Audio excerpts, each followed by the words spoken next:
In 2009, I saw these really interesting anti-Russian conspiracy theory videos from a group called Mir 12. They spoke about a mysterious island, Katorga 12, that was being used by Russian scientists to study the effect of a new element called E99. This element had immense power and could be used to alter time and space. The documentary actually had a lot of clever shots, original scenes that they shot themselves, and even a website connecting it all. To no one's surprise, they announced that this whole documentary was done as a viral marketing campaign for Raven Software's new game at the time, Singularity. Based on the promotional material, it seemed like we were in for an amazing, impactful story of worldwide espionage and revolt against the Russian superpower.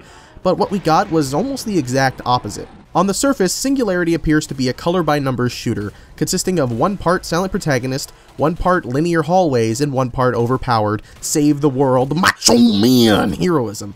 It's the quintessential 2009 shooter. So much about it reeks of the stench of the shooter genre in that year. It's as brown and gray as every other brown and gray shooter. There are chest-high walls scattered throughout, and the bosses have giant glowing tumors for weak points. Singularity even goes as far as to actually copy a lot of things from other titles in the genre. You could see resemblances to BioShock with the stim packs, blue ghosts, audio logs, superpowered hands, and cute little animated propaganda films. There's even some nods to Half-Life with the giant pillar of light in the distance, the crazy scientist, the independent female sidekick, and the gravity manipulation, with some prototypes from the game looking just like the gravity gun. With all of these similarities though, the game still brings a lot of original and seldom mentioned ideas to the genre. The plot of Singularity exists in an alternate history 21st century where Russia wins the war and subsequently takes over the world. The whole backbone of this story relies on time travel by way of this time manipulation device, or TMD, that allows the player to alter time and space at their whim. You can also open tears in the fabric of time and travel to the year 1955 and back, but of course only at pivotal story moments, not all the time. This whole premise is like something straight out of an episode of Star Trek, and it's just really interesting to see a time-traveling, post-Cold War Russian superpower plot in a video game. The thing that really interests me the most about this plot though is this really deep, underlying narrative that exists in the game's setting. In 1955, there was an event that occurred on Katorga 12 called the Singularity. It was a massive explosion that caused the very nature of the island and its inhabitants to change. Pretty much everyone who lived there died, and the ones who survived had to live off of rations and fight for survival on this desolate, dying island with no connection to the outside world. People who lived on the island before the Singularity wrote notes and left audio logs about their lives. You can hear stories about love and loss, sickness and happiness, and fear for the loved ones of the humans documenting their every thought.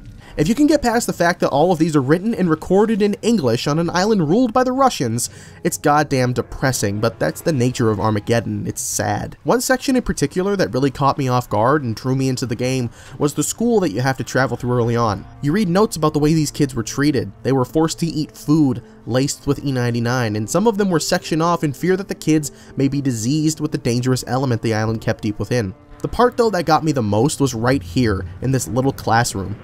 When you walk in, there's a ghostly playback of the events that occurred in the room. You see the teacher tell these little kids to hide under their desks, and they do so. When the flashback is over, you see the kids hiding under their desks, dead, their bodies decayed, destroyed by the events of the Singularity. The sheer idea of that is something that we never see in video games, and it's amazing to think that a shooter was the first one I ever played to do that sort of thing and be so upfront about it. There's actually a lot of really interesting environmental storytelling done throughout the beginning of Singularity. You'll see dead bodies scattered all around, hugging onto teddy bears, and those blue ghost cutscenes all over the place. But sadly, you only really experience this form of storytelling for the first half of the game. There are notes scattered around in the second half, but for the most part it sort of just goes away in favor of this main plot, which isn't anywhere near as good. While the underlying narrative is this really interesting story which does a fairly good job of adding a human element to the island, the narrative that you actually experience is extremely lackluster. It amounts to nothing more than saving the world from the evil bad guy that you saved in the beginning of the game. The characters are just archetypes who are incredibly one-dimensional with no purpose other than to encourage the player or help move the plot forward, and there isn't even much of a plot to move. It's just a bunch of linear events that all go from one to the next, all being resolved just as fast as they begin, leaving no time to actually do anything important. Even when you go back in time to 1955, you're only ever there briefly, and you only end up going back to do something that alters the future, and then leave immediately after. There's also a surprising lack of explanation of anything. The writers neglected to explain what the purpose or effect of this super secret organization called Mir 12 is, and when it comes to the TMD, they don't even bother trying to explain how it works. Here's what Dr. Barisov says when you first get the TMD. The device, or TMD as I've come to refer to it, uses... He actually cuts off before explaining it, almost as if they're trying to say that it just works because of science. In a game with time manipulation and a Russian global superpower, you think there'd be a much more interesting story to tell, but this one just exists in the service of the gameplay. It's there because it has to be in order to qualify as story mode. The story exists in service of the gameplay because that's really what makes Singularity so enjoyable. See, Singularity is what I like to call a popcorn game. It's dumb and it's pointless, but I'll be damned if it doesn't feel cool to play. You have your standard fare of shooter weapons, a pistol, a shotgun, an assault rifle, and a minigun, but you also have some special weapons. There's a sniper that slows down time, a seeker gun that lets you control the bullet after firing, a controllable grenade launcher called the Death X, and a gun that shoots spikes that explode after a certain amount of time. Every gun effectively kills things, but the variation allows for different playstyles. You could be a huge tank that just walks through people, mowing them down with a minigun, or you can use the sniper rifle and take out your enemies with pinpoint accuracy from a distance. The TMD also plays a pretty interesting role in the combat. It's versatile enough to feel powerful, but not so powerful that there's no reason to use anything else. It basically acts as an insta-kill button, but you can pick up and throw exploding barrels, and create spheres that slow down enemies and bullets as a form of makeshift cover. You can easily run out of power, and the range is normally very limited, so there's a big incentive to avoid using it often. As action-packed as the gameplay is though, it's still riddled with flaws.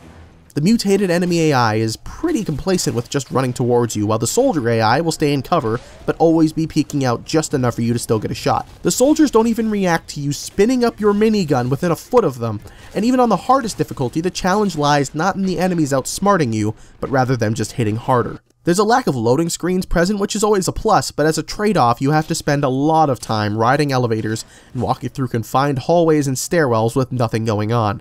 It's also extremely scripted. There are sometimes things you can't do for no reason other than the game not wanting you to just yet. You can't time shift this safe until Borisov's done talking.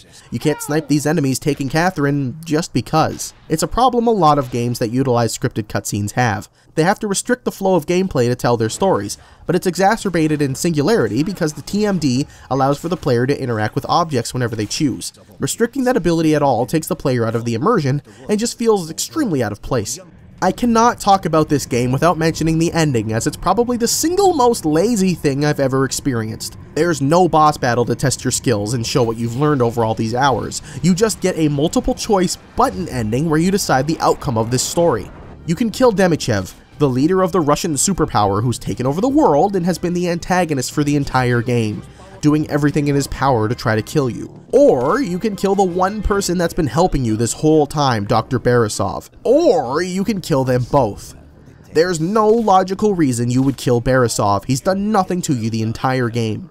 It's just something they decided to add to make the game feel like there was some sort of player agency. The entire game, you never get to make a choice regarding anything, except for right here. It's the most lazy, nonsensical cop-out of an ending I've ever seen. With a time travel device, you think you could just go back in time and kill Demichev, solving all of your problems, but the developers thought ahead on this one. If you choose to kill Demichev, Borisov has you go back in time and kill yourself, because that's clearly the most logical solution, and when you go back there, you can actually kill Demichev. Only thing is, if you try to, the sequence just resets. You have to kill yourself. It makes no sense. The game's more focused on telling its bland, forced story than actually allowing for any interesting outcomes for the narrative. All of this negativity aside, I still love Singularity, both for what it represents and what it actually is. It's a popcorn game, meant to just be really enjoyable and fast-paced. It's stupid, and it's not really meant to be taken seriously. It's more of a spectacle of superpowers all put on display by the player than it is some neatly designed narrative piece. But it at the same time represents the idea of creating a really deep, interesting narrative in a shooter. It tells some of the most depressing and evocative stories through environmental storytelling that any game ever has. The lives of the people on Chadunda 12 are some of the most real ones that I can think of in gaming, and we only experience their turmoils after the fact. On the surface, it's an enjoyable, mindless romp of an action game, but if you dig deep, you can find these really interesting stories. It's just so sad that the game had to be crippled due to the fact that Raven Software belongs to Activision. They had to work on this game and DLC for Call of Duty, and Call of Duty ended up taking precedence, so a lot of the ideas were lost. It's the reason the first half of the game was full of these beautiful set pieces telling grand stories, and the second half just isn't. Raven Software has been rumored to be working on a sequel to Singularity, and hopefully when they get around to it, they actually get to fully flesh out the title instead of having to just get it done so they can work on the next Call of Duty.